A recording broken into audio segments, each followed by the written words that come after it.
Olá, vamos agora começar a nossa apresentação sobre transferência de massa. O grupo é formado por Alice, Anne, Laudemir, Luciano, Márcio e Wesley.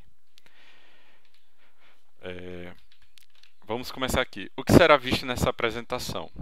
Vamos primeiro apresentar uma definição da transferência de massa, a composição das misturas, difusão, convecção, alguns exemplos na engenharia e, por fim, vamos resolver algumas questões. Vamos ter as resoluções de questões. Transferência de massa. O que seria? Vamos começar pelo fluxo. O fluxo é um fenômeno que vai acontecer quando houver a transferência de espécies químicas de um lugar onde ela está mais concentrada para um lugar onde ela vai estar com a concentração menor. Podemos ver isso em algumas situações. Aí já posso entrar aqui no segundo tópico, que seria o contato e o sistema. Poderemos ter esse fluxo acontecendo apenas por um contato. Vamos imaginar uma placa de cobre em contato direto com uma placa de aço. Nesse contato vai haver uma transferência de massa. E nesse caso específico, irá existir uma difusão dessas espécies químicas, havendo tanto uma troca do cobre quanto das moléculas do aço no cobre. Em outros casos, poderemos ter um sistema. Um sistema ele pode acontecer quando o contato não é exatamente direto. Ele pode acontecer quando dentro de um sistema são corpos, tem um corpo de água e jogamos nele, dissolvemos nele um corpo de sal, por exemplo. Essas moléculas vão entrar em difusão, mas não exatamente por um contato direto entre uma placa e outra placa, mas um sistema desses elementos. Vale destacar também que nesse fenômeno, onde irá existir essa transferência de massa, ela vai ocorrer de um lugar onde a concentração vai estar maior para uma menor. Então, haverá um deslocamento. Para haver um deslocamento, é preciso ter uma força motriz, né, para gerar esse movimento. E vale destacar que essa força não é apenas uma força para deslocar essa espécie química de um lugar mais concentrado para um menos concentrado. Ela vai precisar também vencer a barreira que os outros elementos vão criar para que não haja essa transferência de massa. Aqui são dois mecanismos conhecidos da transferência de massa, difusão e convecção, que serão explicados mais a seguir. Temos aqui também a lei de Fick, que ela foi criada por um médico alemão em 1855, que ele relaciona o fluxo dessa transferência de massa em um regime estacionário, sendo a relação entre uma constante de difusão sobre um gradiente de difusão também, né? Um gradiente de transferência de massa. Você acaba com isso encontrando o fluxo. Aqui alguns exemplos, né, de transferência de massa, não necessariamente todos, né, esses dois primeiros eu coloquei já para a gente ver a diferença, que pode ser apenas transferência de calor e transferência de massa, e como ocorre na maioria dos casos de massa e calor.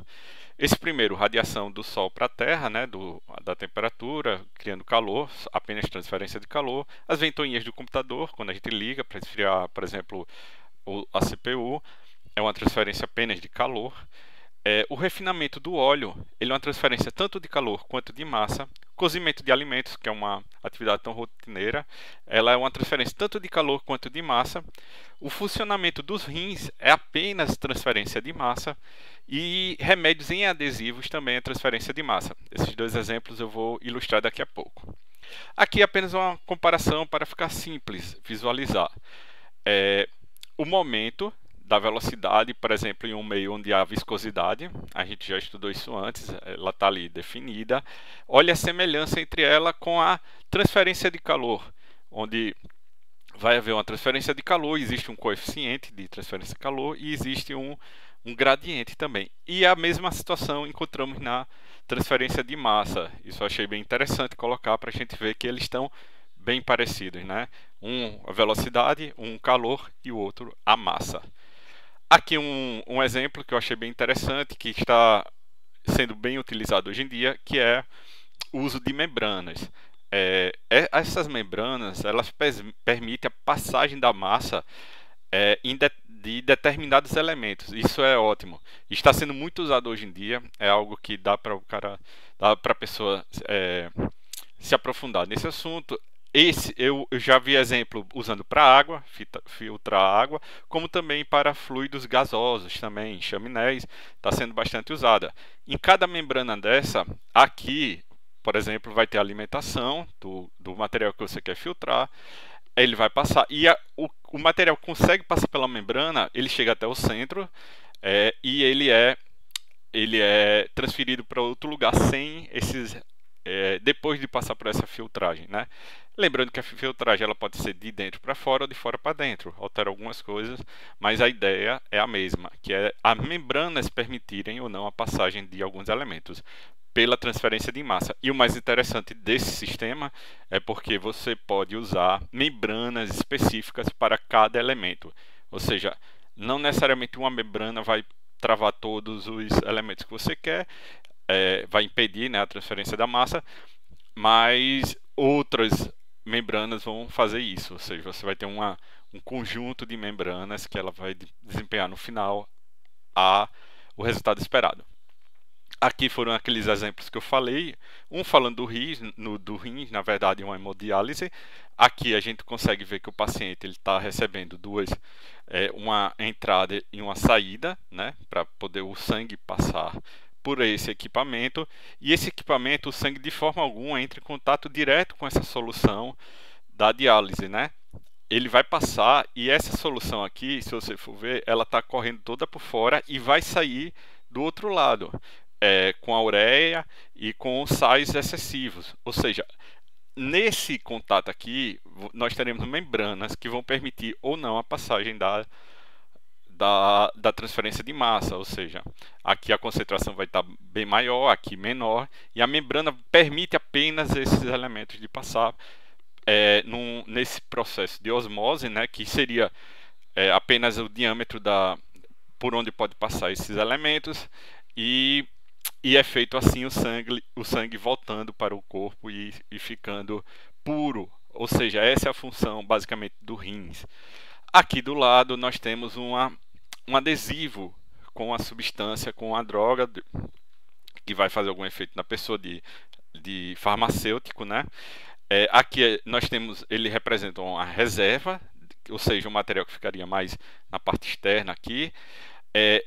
Aqui uma membrana de carbono. Aqui é bom porque observa que o carbono, a membrana, ele vai servir não apenas para permitir a passagem, mas também para controlar o fluxo dessa passagem, né? Ele vai, dependendo da quantidade de furos, você consegue fazer uma transferência maior ou menor. Aqui ele indica um gel que vai aumentar o contato, né, entre essa membrana de carbono e a pele. Aqui ele representa a pele e dentro da pele podemos ver os vasos sanguíneos, que seria o objetivo final, né? Vamos transferir a massa desse reservatório aqui com o remédio para a corrente sanguínea para ele poder funcionar.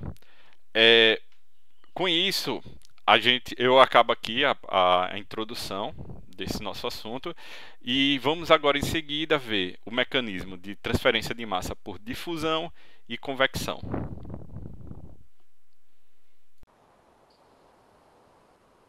Então, boa tarde, né? Partindo dessa parte da apresentação, agora eu vou falar da parte de mecanismo de transferência, né? Com base mais na parte de difusão molecular, certo? Pode passar aí. Esse aspecto de difusão molecular ele é muito semelhante é um processo, na verdade, análogo à transferência de calor por condução, né? Onde a massa é transportada pelo movimento de uma dada espécie no sentido da diminuição da sua concentração. Pode passar. Você vê aí dois blocos, né, distintos, onde tem duas regiões onde eles estão concentrados, e eles começam a se dispersar, né, da sua parte mais concentrada, um em direção ao outro, criando uma mescla, né? Essa difusão ela é comum de acontecer tanto nos gases quanto nos líquidos e sólidos, né? Mas a parte gasosa é muito mais incidente, né? Muito mais efetiva do que nos outros dois. Pode passar. Segundo a lei de Thomas Graham, né? Se a gente considerar a teoria cinética, a gente sabe que essas partículas gasosas elas estão em movimento contínuo e muito rápido sempre, né? E esse movimento é o que faz com que elas se misturem, dando origem sempre a uma nova mistura homogênea, vamos dizer assim. Pode passar. Isso é um exemplo, né? Claro, dentro do organismo humano, onde há essa mistura e uma nova composição que sai, né? Pode passar. Bom, esse processo de fusão molecular ele é considerado entre os mecanismos de transporte de massa o mais lento, né, deles.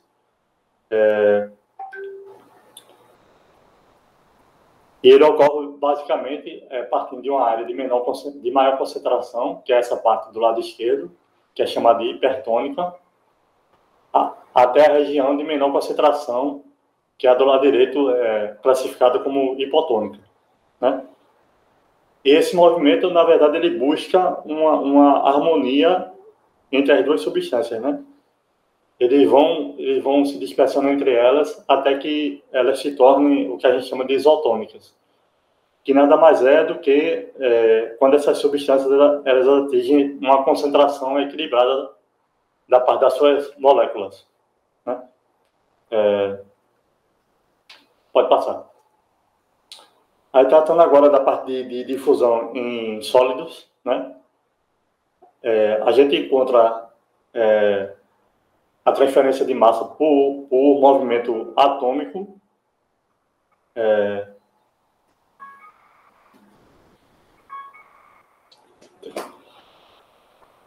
onde ocorre do interior dos sólidos por movimentação atômica, como eu falei, né? No caso dos metais, e por movimentação de cátions e ânions, no caso das cerâmicas. Pode passar. E para que isso ocorra, essa movimentação ocorra, é necessário duas condições. A primeira é necessário, como mostra a foto, como mostra a figura, né, uma posição adjacente vazia, e na segunda, que esse átomo ele tem que possuir uma energia suficiente para quebrar essa ligação das moléculas, né? No caso, com o seu átomo vizinho. E com isso ele causar algum tipo de distorção no sistema durante o seu deslocamento. Nesse aspecto, a gente encontra dois mecanismos, certo, que são dominantes nessa parte de transporte, que principalmente na parte de metais, que é a parte de difusão intersticial e a difusão substitucional, né, que é por lacunas. O primeiro deles consiste na migração de átomos de uma posição para uma posição vizinha que esteja vazia. Pode passar. E esse mecanismo, né, principalmente o primeiro que foi citado, ele consiste na interdifusão de impurezas, né, que são pequenas o suficiente para se alojarem nas posições intersticiais. Já na difusão por lacunas, um átomo se movimenta de uma posição normal na rede cristalina para outra posição que está vaga, né, na rede. Pode passar. Puxando um pouco para a área de construção civil da gente, né, a gente encontra muito essa questão do transporte de substâncias, né? Esse é um aspecto que a gente citou aqui, que é a parte de degradação de estrutura de concreto armado, né? que ele se dá basicamente pelo transporte de substâncias agressivas, né? Que tem uma série de mecanismos físico-químicos que dependem, entre outras coisas, do fluxo da substância e da sua concentração local. Como é o caso da difusão propriamente dita, que já foi citada anteriormente, né? Desse diferente mecanismo que a gente encontra, a gente pode citar a permeabilidade, a difusão, a absorção capilar e a migração entre eles. Pode passar.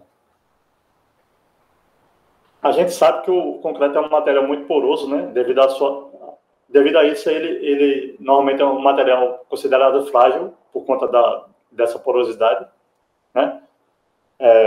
Porque a gente sabe que todos os processos e mecanismos que provocam essa degradação, eles estão ligados à facilidade com que a água passa através dessa substância, né? No caso, o concreto, né? Nesse caso, se o concreto tiver um cimento mais fino e uma relação água-cimento baixa, ele se torna um concreto mais denso, com menos poros, né? Então, esse mecanismo de transferência ele é menor. Já no caso da gente ter um excesso de água nessa mistura água-cimento, essa água acaba evaporando e criando redes, né, de poros, onde torna o concreto, de certa forma, mais frágil na sua versão endurecida já.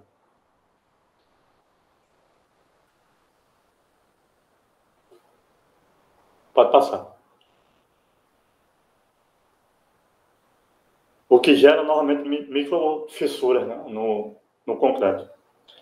A gente sabe que a difusão é a transferência de moléculas ou íons livres, né, por um movimento aleatório das soluções.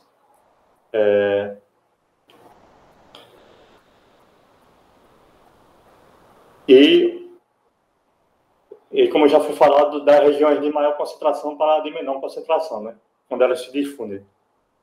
Pode seguir. Se esse fluxo difusional ele não varia com o tempo, existe uma condição de regime estacionário, que a gente pode chamar. Nesse caso, a gente se utiliza da primeira lei de Fick, né?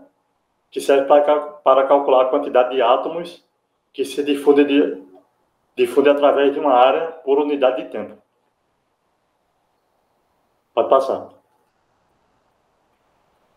Já quando esse processo ele não é estacionário, o que normalmente ocorre, né, na maioria dos casos práticos, casos reais, né, a equação anterior pode ser substituída pela equação diferencial parcial, que está na tela, né, que é correlacionada com a segunda lei de Fick, né. Pode passar. E aí, graficamente falando, a gente tem essa variação da concentração, que é em função da distância interior dos sólidos, né? Onde é formada uma curva denominada perfil de concentração. Sendo essa curva, a inclinação dela num ponto específico, o gradiente de concentração. E nas condições da primeira lei de Fick, a gente encontra, né, em relação ao regime estacionário, um perfil linear, como é o primeiro caso aí. Já a difusão no regime não estacionário, com o fluxo difusional e o gradiente de concentração variando com o tempo, a gente tem um perfil de concentração que está associado a um tempo específico, né? Sendo comum essa representação de vários perfis, como é o caso abaixo aí. Bom, encerrando agora essa parte de difusão e passando para a próxima componente, falar da parte de convecção. Olá, eu vou falar um pouquinho sobre a transferência de massa pelo método da convecção. O que é? É um mecanismo da transferência de massa que leva em consideração um fluido em movimento. Bom, existem dois tipos de convecção, a natural e a forçada. A natural, ela vai se dar quando o movimento for provocado pela diferença de densidade. E a forçada é quando o movimento é provocado pela ação de agentes externos, como, por exemplo, uma bomba, dentre outros. Agora a gente vai ver alguns dos casos da convecção natural, quando ela possui um gradiente e quando ela não possui um gradiente de concentração. O primeiro caso é o que não possui o gradiente. Considere-se uma mistura binária, ou seja, que é uma mistura homogênea de dois componentes, nesse caso A mais B, a deslocar-se devido a diferenças de pressão. Como um fluido A escoar no interior de um recipiente. Se não houver gradiente de concentração, a velocidade média de deslocamento do componente A é igual à velocidade média molar do fluido e a velocidade de difusão molecular prevista na primeira lei de Fick é nula. Aí, como exemplo, eu coloquei o sistema de tratamento de esgoto, mas a gente não vai avaliar ele todo, e sim a parte final, que é a do sumidouro. No caso, o esgoto ele vai estar praticamente todo tratado, restando, digamos, poucas substâncias e a água. A gente vai considerar essas poucas substâncias como sendo A e a água o B. Bom, então quando as duas têm, basicamente, não tem essa diferença entre a concentração, elas vão possuir a mesma velocidade, ou seja, no final o sumidouro ele vai escoar para o solo. Contudo, se houver uns gradientes de concentração, um observador exterior ele verá que a velocidade de deslocamento de A será maior que a velocidade média do fluido, uma vez que A se vai difundir no sentido do gradiente negativo, ou seja, o gradiente em menor quantidade. Assim, a velocidade de transferência de A é o resultado da contribuição do movimento convectivo, devido ao movimento global do fluido, e do movimento difusivo, devido ao gradiente de concentrações dado pela primeira lei de Fick. Bom, aqui temos duas imagens. A primeira é quando não há o gradiente de concentração, em que as partículas A e B vão estar na mesma proporção. E a imagem da direita é quando um dos dois elementos está em maior concentração. Bom, existem ainda outras situações. Uma cena em que o fluxo B ele é nulo, como por exemplo um gás B, ele for um pouco solúvel em um líquido A. Nesse caso, a gente tem como exemplo a evaporação da água pelo ar. Uma outra situação é tendo o fluxo A igual ao fluxo B, mas no sentido contrário a B. Em alguns processos de destilação, isso é bem comum. Nesse tipo de processo, ele é chamado como contradifusão molecular e também em situações de misturas diluídas. Aí, nesses casos, a gente vai utilizar a equação de Fick, como já foi mencionada aqui hoje. E para finalizar, existem ainda situações em que a transferência de massa vai depender da geometria das propriedades e do escoamento do fluido. Passo a palavra para o próximo colega. Bem, eu vou falar um pouco sobre a aplicação do conteúdo na construção civil com alguns exemplos. Entre eles está a absorção por capilaridade, que trata de um fenômeno de transporte de água e, consequentemente, dos íons dissolvidos nesse meio, ocasionado pela tensão superficial entre as paredes dos poros do concreto e a água. Essa tensão ocorre em função da forte coesão entre as moléculas de água e da elevada adesão da água às superfícies polares. A infiltração por capilaridade, como a gente pode ver aí nas fotos, né, que é uma infiltração bastante comum na construção civil, ela ocorre por consequência da umidade presente no solo que, de tão grande, torna-se capaz de permear entre os poros do concreto e a argamassa, ou seja, infiltra-se nos materiais por meio da capilaridade. Já a permeabilidade, que causa esses poros, como a gente pode ver aí nas fotos, trata-se de um processo de transporte de massa no concreto que ocorre em função do movimento de água no estado líquido através da rede porosa do material. Os íons dissolvidos na água presentes nos polos se deslocam no sentido do fluxo originado pela presença de um gradiente de pressão hidráulica, principalmente em estruturas do concreto armado. A presença exagerada de poros no concreto pode ser prejudicial à durabilidade da estrutura, pois compromete a sua resistência. Já a carbonatação do concreto é um processo que decorre de fissuras que permitem a entrada de água no interior do concreto armado. Mais especificamente, a carbonatação do concreto pode ser definida como um processo físico-químico entre o gás carbônico CO2 presente na atmosfera e os compostos das pastas de cimento. Na estrutura interna do concreto em que essa precipitação ocorre, o material se altera fisicamente. Já do ponto de vista químico, há uma redução da alcalinidade. Como o CO2 se difunde no concreto de fora para dentro, a carbonatação se dá nesse mesmo sentido, estando intimamente ligada ao concreto de cobrimento. Este, por sua vez, apresenta fundamental importância no campo da conservação das estruturas, pois governa os mecanismos de transporte no tocante à entrada de agentes agressivos para o interior dos poros da pasta de cimento. Agora eu vou resolver algumas questões relacionadas à transferência de massa. Questão 1. Um recipiente de vidro com alta concentração de dióxido de carbono em seu interior está selado com a tampa de borracha cuja espessura é de 0,5 cm. Assumindo que o vidro apresenta permissividade nula, ou seja, não há transferência de massa através dele e o fluxo de massa aconteça apenas pela tampa de borracha.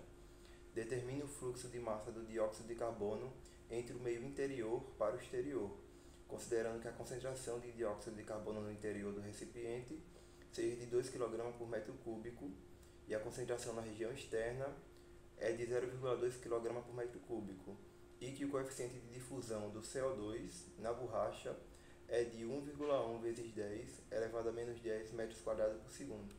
Bom, aqui a gente pode usar a lei de Fick, que diz que o fluxo de massa é igual a menos o coeficiente entre os dois materiais vezes o gradiente de concentração sobre a espessura. Aqui ele dá o coeficiente de difusão de 1,1 vezes 10 elevado a menos 10 metros quadrados por segundo. O gradiente de concentração a gente descobre fazendo a diferença entre a concentração interna e externa, ou seja, de 2 kg por metro cúbico menos 0,2 kg por metro cúbico, ou seja, 1,8 kg por metro cúbico, sobre a espessura, que ele dá em 0,5 centímetros ou 0,005 metros. Nisso a gente efetua os cálculos e descobre que o fluxo de massa é de menos 3,96 vezes 10 elevado a menos 8 kg por metro quadrado por segundo. Ou seja, é um valor bem baixo, que é esperado, já que a gente está falando de uma tampa de borracha. Quer dizer que ele está perdendo pouca massa. Questão 2. Gás de hidrogênio pressurizado é armazenado a 358 Kelvin em um recipiente esférico de 4,8 metros de diâmetro externo feito de níquel. A casca do recipiente tem 6 cm de espessura. A concentração do hidrogênio no níquel na superfície interna é de 0,5 kg por metro cúbico e a concentração de hidrogênio no níquel na superfície externa é nula. Considerando o coeficiente de difusão no níquel na temperatura de 358 Kelvin, igual a 1,2 vezes 10 elevado a menos 12 metros quadrados por segundo, e que o fluxo é linear na casca do recipiente, determine o fluxo de massa de hidrogênio na região interna para a externa. Aqui a gente também vai usar a lei de Fick. A gente sabe que o coeficiente de difusão a essa temperatura é 1,2 vezes 10 elevado a menos 12. Sabe também que o gradiente de concentração, que é 0,5, menos 0 nesse caso, já que na superfície externa é nula. E sabe também que a espessura do recipiente é de 6 cm, ou 0,06 metros. Efetuando os cálculos, aí a gente descobre que o fluxo de massa é menos 1 vezes 10 elevado a menos 11 kg por metro quadrado por segundo. Ou seja, também um valor muito baixo, já que a gente está falando de um tanque de hidrogênio pressurizado. E isso aí já é o esperado. Questão 3. Uma folha de aço apresenta uma atmosfera de hidrogênio em ambas as faces e apresenta permissividade à difusão do hidrogênio entre suas faces. Assumindo que o coeficiente de difusão do hidrogênio no aço é 6 vezes 10 elevado a menos 11 metros quadrados por segundo, o fluxo de massa entre as faces da folha permanece igual a 1,2 vezes 10 elevado a menos 7 kg por metro quadrado por segundo, e que em uma face é igual a 4 kg por metro cúbico. Determina a espessura da folha de aço se a concentração da outra face for igual a 2 kg por metro cúbico. Bom, aqui a gente tem que o gradiente de concentração é a diferença entre os gradientes, ou seja, de 4 menos 2. Então o gradiente de concentração vai ser 2 kg por metro cúbico. A espessura é o que a gente quer encontrar. É o coeficiente do material, ele dá aqui, o coeficiente de difusão do hidrogênio. O fluxo de massa, ele também dá. E a gente usa novamente a lei de Fick, dessa vez isolando o que a gente quer achar, que é o comprimento. E substituindo os valores, descobrimos que a espessura é de 0,001 metro ou 1 milímetro. Solução de questões, nós vamos apresentar aqui duas questões teóricas e uma questão técnica para exemplificar a transferência de massa. A quarta questão é: explique resumidamente o conceito de estado estacionário e como aplica a difusão. A difusão em estado estacionário é a situação em que a taxa de difusão em um determinado sistema é igual à taxa de difusão para fora, de modo que não haja acúmulo ou esgotamento em espécie em difusão. Ou seja, o fluxo de difusão é independente do tempo. Ou seja, eu tenho aqui desse lado esquerdo, eu tenho uma concentração de gases, e essa concentração na passagem dessa placa, ela é constante, ou seja, a mesma quantidade que está passando aqui é a mesma quantidade que está passando aqui. Correto? A quinta questão. O odor de um perfume ele é difundido no meio através do gradiente de concentração, ou seja, ocorre a transferência de massa de perfume por difusão molecular. Considere que a pessoa aplique perfume em um dia frio e em outro dia quente. Alternativa A. Em qual dos dias ocorre a difusão de maneira mais rápida? B. Em qual dia o perfume durará mais tempo no corpo? No dia quente, uma vez a difusão ocorrerá mais rápida no dia quente, uma vez que a elevação da temperatura ela agita as partículas e facilita o fluxo de massa. E no dia frio é o dia em que ela durará mais tempo no corpo, porque a tendência é que, como numa agitação das partículas, né, das moléculas, a tendência é que esse fluxo ocorra de forma mais lenta. Aqui nós temos, na sexta questão, uma questão que a gente faz a aplicação da primeira lei de Fick. Né? Então a questão faz o seguinte: calcule o número de quilogramas de hidrogênio que passam por hora através de uma folha de paládio de 5 milímetros de espessura, com uma área de 0,20 metros quadrados a 500 graus Celsius. Suponha um coeficiente de difusão de 1,0 vezes 10 a menos 8 metros quadrados por segundo e que as concentrações dos lados de alta e baixa pressão da placa são respectivamente 2,4 e 0,6 kg de hidrogênio por metro cúbico de paládio e que as condições de estado estacionário foram alcançadas. Então aqui a gente tem os dados que a questão nos dá, né? A espessura da placa, ela nos dá a área, já nos dá o coeficiente de difusão e a quantidade de concentração de ambos os lados da placa, certo? A gente sabe que essa J igual a M sobre AT, ela é uma equação geral que define o fluxo de difusão de uma partícula, de uma determinada partícula através de um determinado material. Ou seja, uma determinada quantidade de massa que passa através de uma determinada área num determinado tempo. Né? E aqui nós temos a primeira lei de Fick. Então, vendo isso daqui, eu posso dizer que eu posso igualar essas duas equações dizendo o seguinte: eu posso passar o M para cá, que é a massa que eu preciso saber, né, que está pedindo aqui em quilogramas. Então, eu posso passar esse M para cá e isso vai ficar M, né, ficaria essa situação aqui, M igual a J vezes AT, que é igual a D vezes AT sobre AC sobre DX.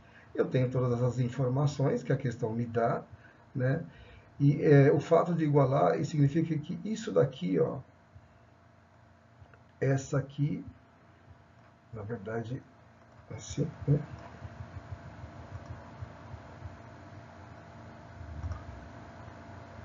Esse daqui é o meu J.